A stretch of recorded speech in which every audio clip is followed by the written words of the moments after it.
Сахара деп аталған жерге Медас мотордан өтіш үшін жана бармак іздерин тапшырганы келгенбиз. Таңкы саат 6:30 келип кезек алып турганбыз. 8:00 ачылды. Бирок кезек күткөн киши аябай эле көп, мигранттар. Анан жанагы айтып кете турган нерсе биздин жогорку кеңештин депутаттары келип маселени чечип берип кетти. Эч кандай маселе чечилген жок. Анткени сыртта кезекке турган адамдардын санын Армения, Кыргызстан башка бөлөк, сырттан күтүп тургандар анан Өзбекстан, Тажикстан башка мамлекеттердин мигранттары башка сырттан гана өзүнчө кирбесе, ичине киргенден кийин бар боткого айланат.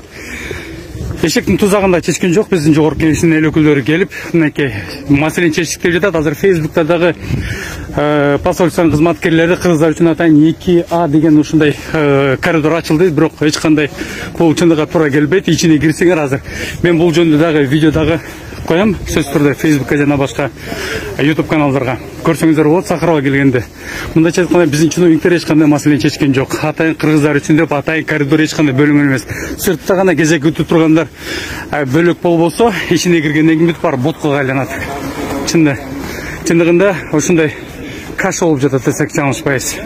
Мынакей эртең менен киргенбиз, 4:30 жон тери менен сезип көрүп чыктым журналист катарында да. Мынакей достор, бул Сахарова, Медас мотор деген жер, мына ушул жер бармак издери. Мигранттардын бүт баары келип ушул жерде мынакей кайра үйлөрүнө кетип жатат.